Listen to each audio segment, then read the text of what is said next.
let me ask you a question. You remember the days that North Korean leader Kim Jong-un was such a good boy? I mean, when I say a good boy, which means it was innocent, I guess it was sheltered by the family generations.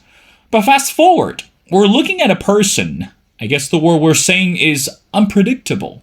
Given the fact that today, okay, if you follow our show closely, that North Korea is no longer just a country on the map. As a matter of fact, the ongoing missile test and also this terrifying nuclear weapon development actually indeed poses major threat to the international community, particularly to the neighboring countries such as South Korea and Japan, and even all the way to the US. Of course, on the other hand, we're hoping that China could get a sense of reaction and really understand that China could play a role in minimizing the threat of North Korea. But in reality, China does not, or has not shown any positive reaction or attitude contribute to the effort. But recently, again, if you follow the news, that you may realize that President Biden invited the Japanese Prime Minister Kishida and also the South Korean President Yoon all the way to join at the Camp David.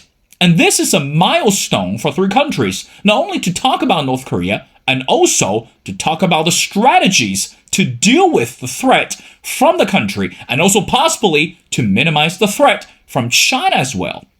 Was it effective? How should North Korea react to the summit? And how should we understand this trilateral relationship at this moment? Well, ladies and gentlemen, it's my great honor to invite our distinguished speaker, who is Jenny Tao. Again, Jenny is a senior fellow at the Stimson Center, and she's the director of Stimson's 38 North program. Her expertise is in North Korea, US-DPRK relations, and US-ROK alliance, and Northeast Asia regional security. Well, Jenny, and welcome back to The Missing Piece. Thanks, Will. It's great to be back.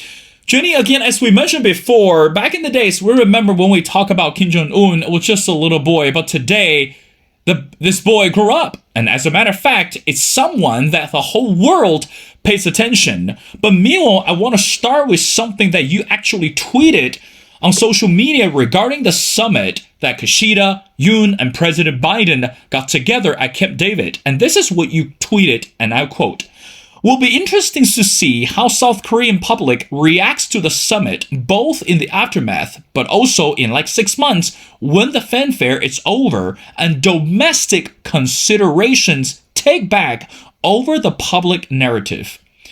Jenny, I guess the simple question is, again, fast forward, in 6 months, how do you think the citizens in South Korea, in Japan, or perhaps even in the US could appreciate this trilateral friendship among the three countries or among the three leaders? Given the fact today, again, according to the media, the summit took place at Camp David was such a milestone.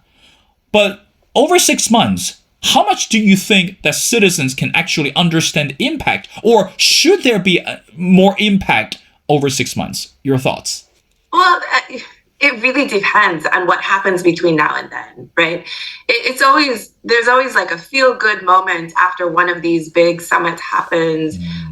There's a lot of fanfare, there's a lot of build-up, and certainly all three governments are working hard to sell it as a very historic moment. But it's very clear that the key in all of this is really South Korea.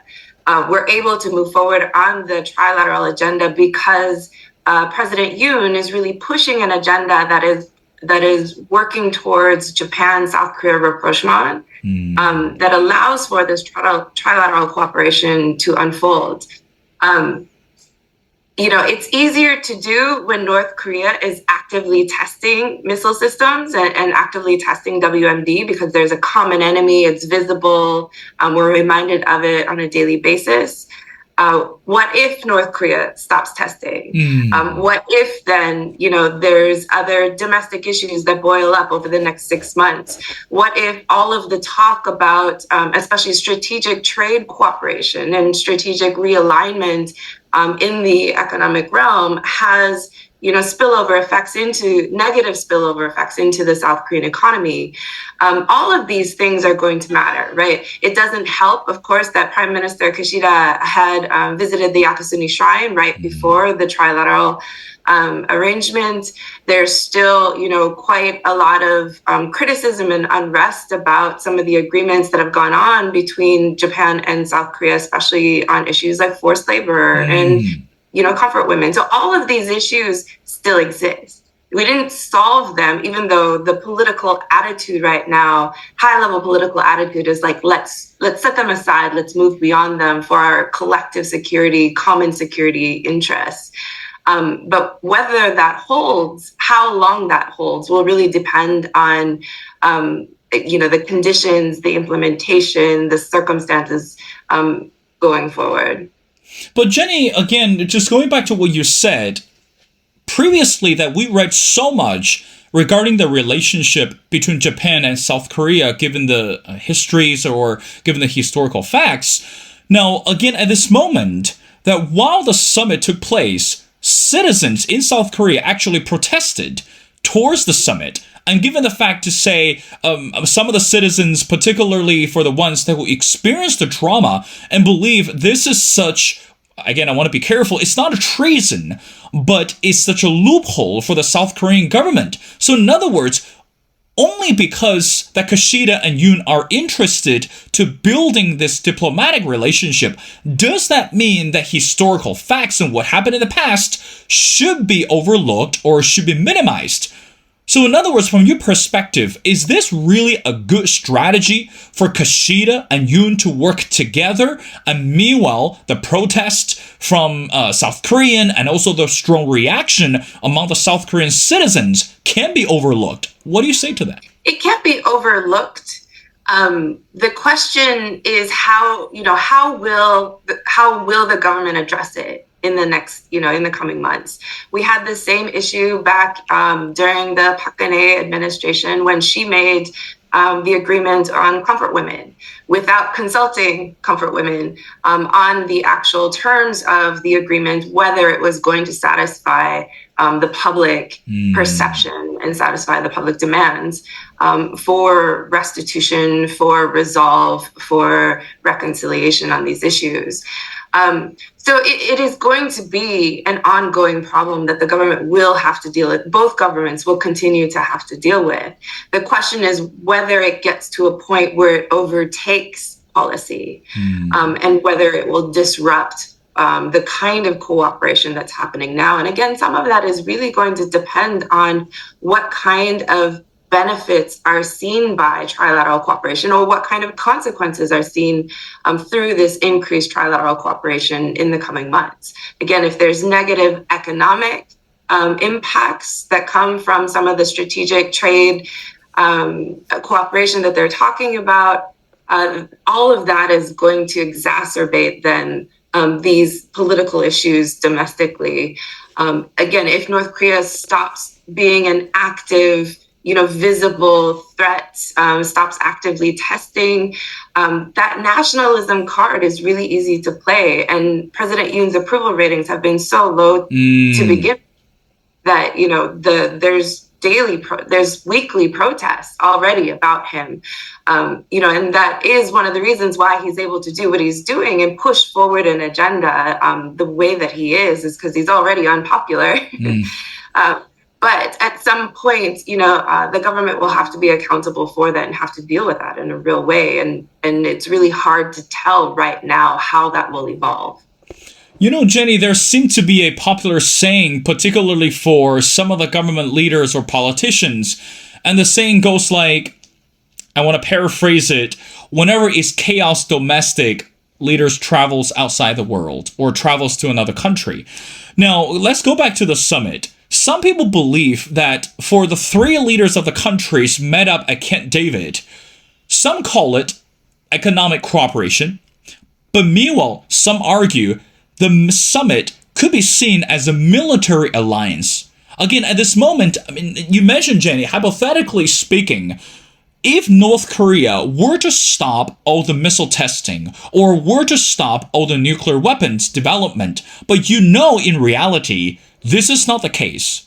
So the next question to you is, besides putting this economic agenda on the table, was the summit also included with the whole military alliance on the table? If so, how should we understand this perspective from this military perspective? What do you say to that? I mean, it's not a trilateral military alliance. That's not what we're talking about here. We're talking about trilateral military cooperation, security cooperation, because we have common interests and common threats.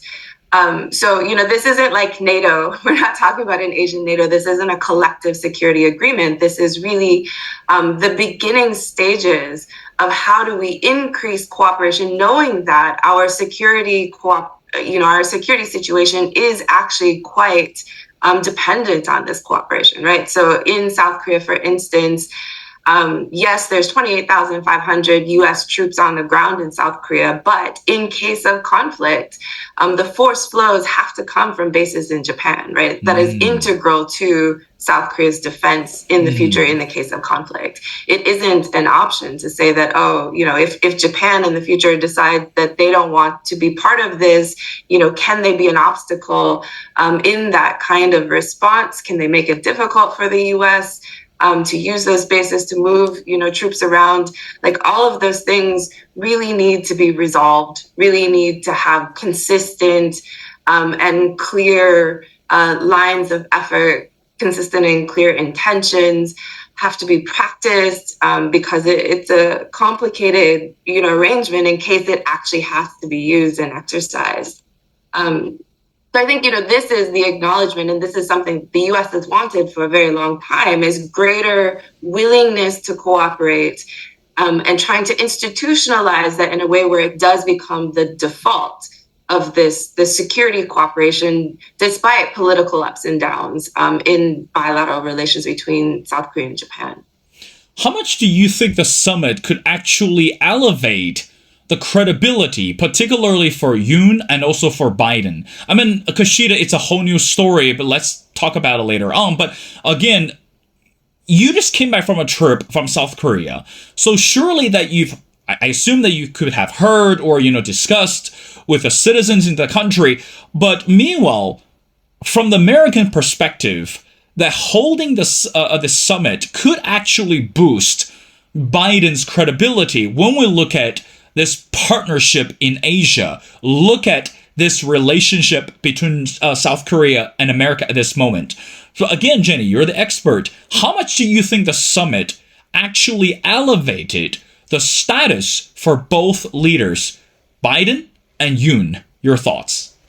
I think it definitely helped Biden. And there's been a lot of the narrative is really like, Biden was the one that brokered this. He really wrangled both Japan and South Korea into this. And I don't think, Yoon gets enough credit because, again, a lot of this really hinges on South Korea and South Korea's willingness to partake in it. Because if South Korea is not willing, it doesn't work. We've seen it over and over and over. I think, in South Korea, it's a little bit different, though, because, again, people are concerned about the implications of all of this, concerned about the implications for South Korea and Japan relations. And I think a lot of South Koreans, both within the political elite and within society, are nervous about how far forward the Yoon administration is moving on Japan-South Korea relations, even though now there have been economic benefits from it, right? Japan's finally lifted some of the trade restrictions that they've had on South Korea in the past. But, there's also a lot of concern about what happens. What does this mean for the relationship with China as well? And, there's a reason why South Korea is always sort of stuck to more of a strategic ambiguity when it comes to its relations with China. And so, aligning so clearly with the U.S. And, digging into trilateral, formal trilateral cooperation and making it more formal, more institutionalized. is already bringing criticism from Beijing, is likely to have consequences, economic consequences as Beijing tries to, influence the situation. And the people who are going to be most affected by this, in the business communities and in trade relations and things like this, they're watching this very closely with a lot of concern. Where I think everyone understands the value of trilateral security cooperation, but it's we're all still feeling out what that actually means in practice and what the cost of that is going to be. Jenny, by looking at the relationships among Biden, Yoon, and Kishida, but meanwhile, again, let's bring China into our conversation. When we talk about North Korea, we have to bring China into the bigger picture, as we mentioned in the intro. Ideally speaking, that China could, or if China willing, to contribute to the effort that, again, talk to the North Korean leaders, negotiate with the North Korean government to say, hey, listen, the missile testing was fun, or the nuclear weapon development was enjoyable, but at this moment, for the bigger picture, you need to stop, or at least you need to dial down a lot. But again, so far, we have not seen any initiative from the Chinese government. But meanwhile, we look at the three countries, China, North Korea, Russia. So we also look at the three diplomatic and strategic partners on the other side of the table. So the question to you is, by having this summit at Camp David, does that mean that provide a much greater opportunity for North Korea, China, and Russia to be much closer? So, I mean, think about it in high school. It's like three friends that the whole world does not want to play with. But somehow, the three friends got better relationships. As a matter of fact, they started to trade. They started to have rumors around. And they even started to generate much greater noises. And eventually, the entire school started to pay attention to say, hey, we're going to be careful with three of them. Somehow, they just got the news headlines every time. What do you say to that? I think we really are, moving towards blocks. Beijing looks at this as the deepening US-ROK Japan cooperation as a US-led security bloc in the region, where it's not about opportunity, it's about necessity. How do you build then a reciprocal security bloc, in which case then North Korea becomes an important security partner. Russia is an important security partner for China. And regardless of, the fact that both countries are doing things, engaged in activities that are not in Beijing's interests, the relationship itself is still important enough to play into both of those, regardless of, again, like the idea that it really is problematic for Beijing. So, it's one of those things where I'm sure Beijing has told the North Koreans, like, can you please just dial it down? Don't do certain kinds of activities and stuff. It doesn't necessarily mean that North Korea will listen. So North Korea will still act in what it sees its own interests. It's still going to respond, especially to US-ROK joint military exercises. Like there's a security spiral going on now where neither side wants to look like they can be intimidated, which doesn't create a lot of room for backing down. There's been a lot of support shown from Beijing for North Korea's side of the equation of really pointing to the US and South Korea, like, do you really need to have to do all of this when it's clearly continuing to agitate the situation? Is it really about military readiness, or is it more political signaling? And is it the right signal? So I think there's a lot of different factors going on that create opportunity for North Korea to engage in activities with fewer consequences than what they would have had before doing those same activities. But it puts, obviously, Beijing in a very difficult place where, it needs to nurture those relations, even when those actors are acting against their interests.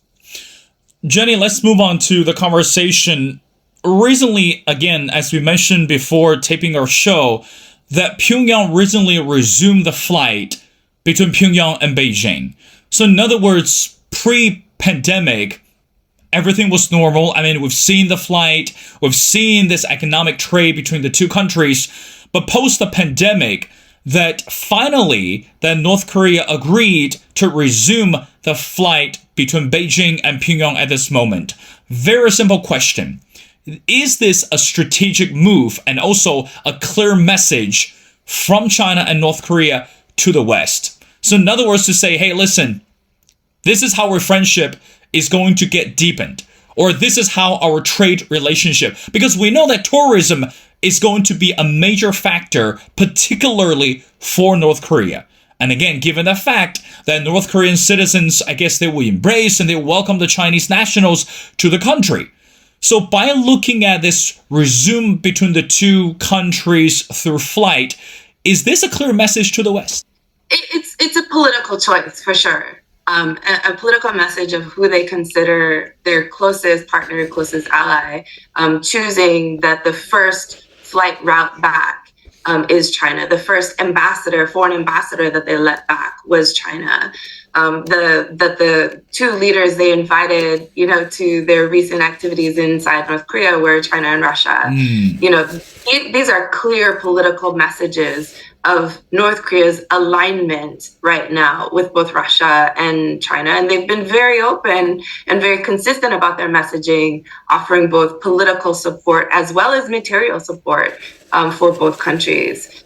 How the North Korea's wanted to reopen to trade and to, traffic and tourism for a while.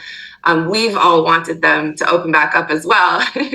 And so it's good to see that they're finally moving in that direction, but certainly there is a pattern to, and a political message being sent by how they're doing it, who they're letting back in, the order in which they're prioritizing their friends. It'll be interesting to see, again, if other ambassadors or international organizations get invited back in what order they do.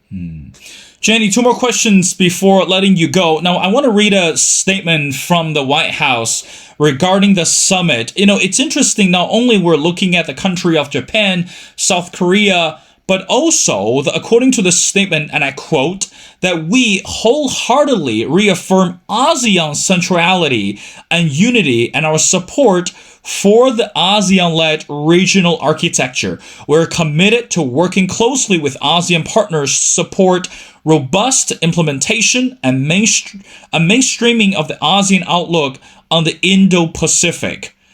We understand this is a strategic move among Japan, South Korea, and the US. But meanwhile, when we talk about the countries in Southeast Asia, needless to say, these are also the battlegrounds between China and the US at this moment. Jenny, according to your experience, why bring ASEAN into the conversation, into the dialogue? Because again, in reality, economically speaking, China is generating much greater noises among the countries in Southeast Asia. We're looking at investment, we're looking at infrastructure shakeup, and we're looking at, again, the energy resources, etc. But meanwhile, if we only talk about the security alliance, or we call it a security pact or economic trade, correct me if I'm wrong, this has nothing to do with ASEAN. So what is the point to bring ASEAN into the conversation and to say U.S. government is also committed to the ASEAN relationship? What do you think of that? I mean, this is part of the broader Indo-Pacific strategy. It isn't just about South Korea and Japan. It is about the region and securing interests in the region and supporting partners in the region, as well as, it is part of the competition with China as well. So, the economic cooperation aspect of this is quite important to the Indo-Pacific strategy, and something that has been, under really emphasized with things like IPEF and some of the other trade-oriented agreements that are going on, trying to rewrite the rules, trying to create a sense of collective understanding about how we should be conducting ourselves in this more values-based world order. So, ASEAN is important in the sense that it shows that the way that the US is looking at trilateral cooperation isn't just about Japan and South Korea, but is about, again, how do we leverage the alliance relations on other issues as well that deal with our common interests. Jenny, I want to wrap up our conversation again. If you follow the news closely, that the Chinese leader this week, it's actually attending the we'll say one of the significant we'll say project called BRICS. I mean, again, that includes Russia, includes China. We're looking at India and so much more.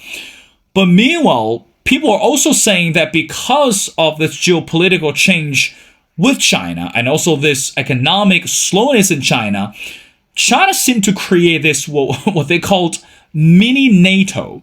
So in other words, that this is our own cohorts, and this is China's own friends. They're trying to boost the I would say the international status for China. So you're the expert. How much do you think that we should buy into such rhetoric when we look at China today, particularly look at the relationship between China and US, and also keep in mind, as we mentioned in the intro, you and I, we say this many times, that China is critical when we look at the threat from North Korea.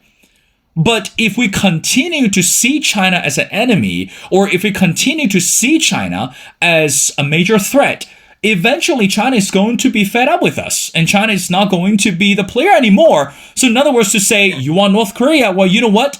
Forget it. I'm not going to do this anymore. Because you don't see me as a friend, you don't see me as we'll say a partner. You only see me as a threat. If you want me to say I create a mini NATO, you know what? I'm gonna do it. Do you think that China is going to one day be fed up with this and also completely just say, hey, North Korea, let's gang up and let's deal with something that poses much greater threat to the US and also to the world? What do you say to that? Well, I mean, this is great power competition, right? And that is part of the equation. If we're going to create alliances where the underlying message is that it's countering China's rise and China's influence, China's going to do the same thing and create its own alliances. Like, it's very clear the alignment with North Korea and Russia as sort of a main component of that. But, really tapping into the other institutions as well, that they have influence over, to leverage that influence to counter what the US is doing on the other side. So in the BRICS convention, they really, one of the outcomes was to create greater cooperation on AI, which is what you see reflective of what the US and South Korea and Japan did in the Trilateral Summit as well. So you do see this, like, if the US is going to lead initiatives like this, that China is going to lead initiatives like that as well. And that's part of if we're going to move in this competitive realm, in this competitive way, that's of course going to happen. Of course, at the end of the day, that there's no way that we're going to know that if North Korea ever going to listen to China, and if China is interested in negotiating or having the conversation with North Korea. But on the other hand, despite the economic slowness and also this political extremism in China, but on one hand, we still need to be careful about who we're dealing with. But also on the other hand, as you tweeted before, in 6 months, and we're going to see if the fanfare is over, and also South Korean public is going to react the same as other people in all the countries.